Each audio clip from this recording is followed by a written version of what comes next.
What's going on, everybody? This is Afro Think Tank. Today we're going to talk about HR 29. Introduced in House, January 9, 2023.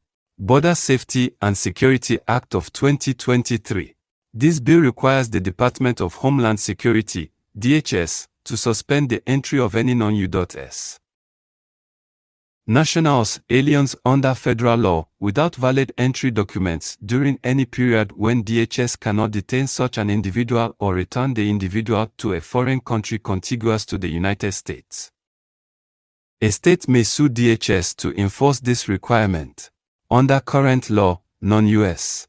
nationals who arrive at the border without entry documents are generally subject to expedited removal. However, if such an individual is found to have a credible fear of persecution, they are typically subject to detention while their asylum claim is being considered. The bill also authorizes DHS to suspend the entry of non-U.S.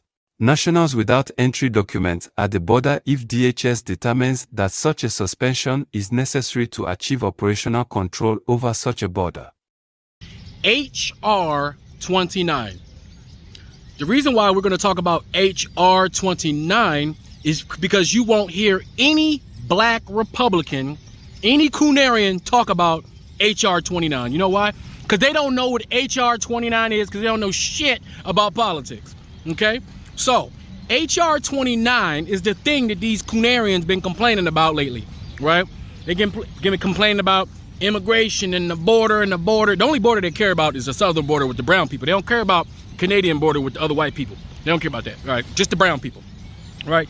So yeah, we do have a border issue. Of course, every country that's first world has a border issue for a reason, right? Because of the policy of that country that destabilized the other countries, so those people come over here, right? But that's besides the point.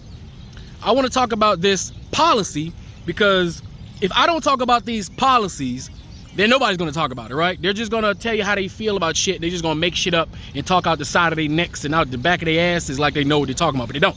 Now, HR 29 is a proposal that was sponsored by a Republican from Texas. I want you to pay attention to my words because I know some of these Republicans and some of these black Republicans, I know they're slow. So I'm gonna explain this real slow, so it's real simple. You can't misinterpret what I'm saying. Okay? So a Republican has proposed, right, HR 29, which effectively gives the Republicans what they want. What they want, you know, as far as border control, right? The same thing, everybody's complaining about the border, right? All the Republicans and even some Democrats in some of these Democratic cities that are dealing with the immigrants that's been bust there by the Republican governors who want to do that for talking points and to get the I gotcha Liz, right? So they're busing taxpayers' money, by the way. So we're paying, for Republican governors are making us pay so they can put these guys on buses so they can ship them thousands of miles away from their court date, so it will cause problems and clog up other cities, right? You know, but I digressed on that. So now we have this Ukraine-Russia funding bill, where we're trying to get funding as an American, you know, back there, right there. See that place right there? Right there. They're trying to get funding for Ukraine to continue, you know, them protecting themselves from Russia.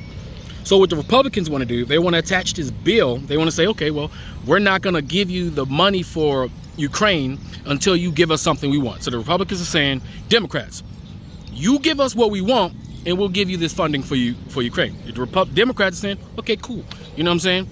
So the House Speaker, the Republican House Speaker, is saying, okay, we can make a deal. So if you're a Democrat, you would actually technically be mad about this HR 29 because you'd be like, damn, you giving them everything they want. Fair enough, it's politics, right? But here's the problem. If the Republicans get what they want, then that means Joe Biden will get the credit for it. Have more new reporting just into CNN, this time from our Capitol Hill team. Senate Republicans, at least some of them, are furious that Donald Trump may have killed a potential bipartisan immigration deal. It's part of their new reality. As Trump is all but certain to be the presidential nominee, they believe they can't do anything that undermines him, even if it means depriving them of a key legislative achievement on a critical issue that they've been negotiating for months.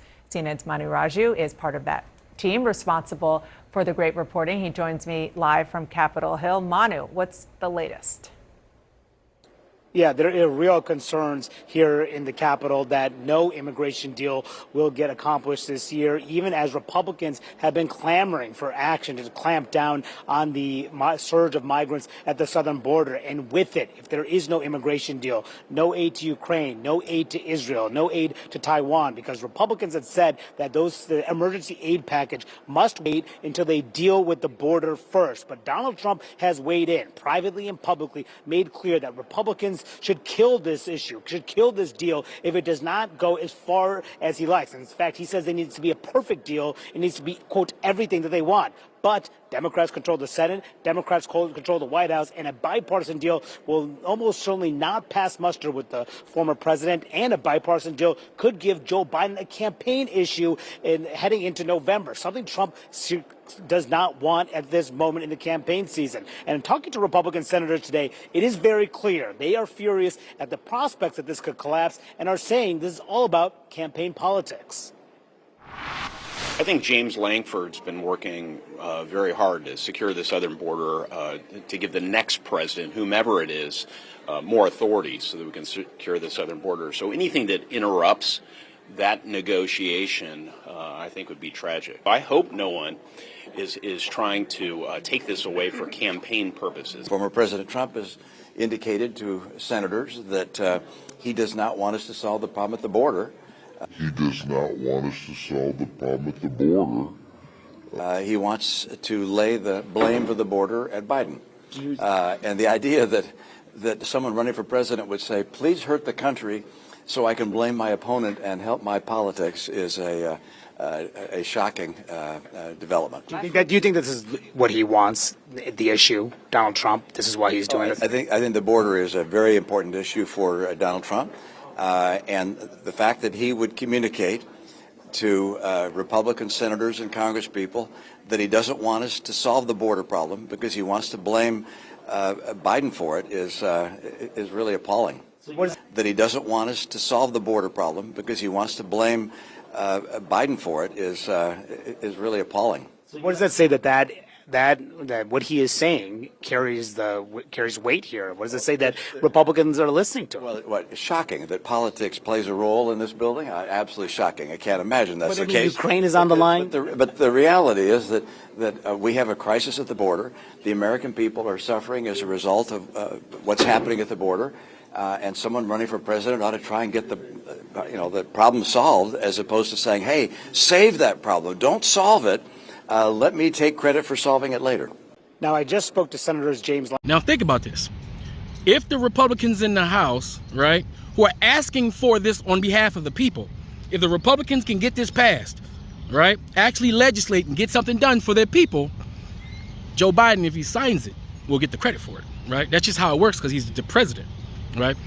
The Republicans, certain Republicans, the Freedom Caucus Republicans, the MAGA Republicans, right? Because right now, the reasonable Republicans and the Democrats are negotiating, right? They're trying to get some actual business done in America. The MAGA Republicans are saying, no, we want more, right? And they're also saying, no, don't do it. So Donald Trump is saying, don't do it. Even though this is a Republican-sponsored bill, the Republicans are poised to get what they want. They're going to finally do something for the people because the people have been screaming that we need to secure our borders, stop letting all these illegal immigrants in the country, blah, blah, blah, blah. So here it is. Democrats and Republicans ready to make a deal. But the problem is Donald Trump don't want to make that deal. Donald Trump told Mitch McConnell and the rest of the Republicans, you better kill that shit. Why? Because if you don't kill it, what the hell he gonna run on? Think about it. Republicans run on scaring the people. Democrats do it too. But Republicans run on scaring the people, and their scare grift is the border. The crisis at the border. Well, if you fix the border, what the hell else they gonna talk about? So simply because of that, because if they don't have nothing to talk about to scare their voters into voting for them, they may not get reelected. So the Republicans, because they're worried about their own seats, they're worried about themselves, they're worried about their own individualness, their own individual lives. They're not going to give the Republican constituents, the ones that come out every day and talk about the immigrants, right? You know, the ones that scream at them people right there in the swamp, They won't do nothing for us. Finally, y'all about to get what you want. But the guy that most of you guys are campaigning for is telling them not to do it. The one opportunity y'all got to get it done, telling them not to do it, because if he do it, it's going to be looked as a success, and Joe Biden will get the credit, right? So because of that, they're going to tank the deal. So you Republicans who come out talking about, oh, MAGA, MAGA, make America great again, you got an opportunity to make it great as far as you guys are concerned. But the people that you vote for, that you campaign and you shield for, are saying, fuck you. That's what they're saying. They're saying, fuck you, because they want to get reelected. They need something. They need something that you can be mad at. So they're gonna make sure it don't happen. The Democrats do the same shit, but with other things. But I just want to show you how absolutely stupid, nonsensical it is to die on heels for these fucking politicians that don't care about nothing but their own job, so they can get that free government health care. They can get them free government benefits, right? They get that forever check, right? They straight for the rest of their life. This is the best goddamn part-time job in the world. You barely at work. You get paid a dumb amount of money. You get hooked. You get to do insider trading. You get to do whatever you want. And you're barely at work. You get to travel on the government's dime, our dime. You get to do all that. That's the best job in the world. You ain't really got to do shit. But every 2 to 4 years, you got to go out here and lie to your constituents, freak them out, so they can go back and vote for your ass, so you can go back to your part-time job doing absolutely nothing. And so that's why I don't give a fuck about none of these parties. It's all bullshit. They're all in it for themselves. Money corrupts, power corrupts. The people in that house over there, it's about power. It's about maintaining power and holding on to power. They don't give a fuck about you. They don't give a fuck about me. They just gonna keep gaslighting us so we can keep going to the polls and voting against the people we don't like, instead of voting for people that we do like, because they have actual policies that will benefit us as people. And this ain't even got nothing to do with color. This is just the world in general. Anyway, I hope I proved my point. This Afro think tank, learn something, teach them. I'm out.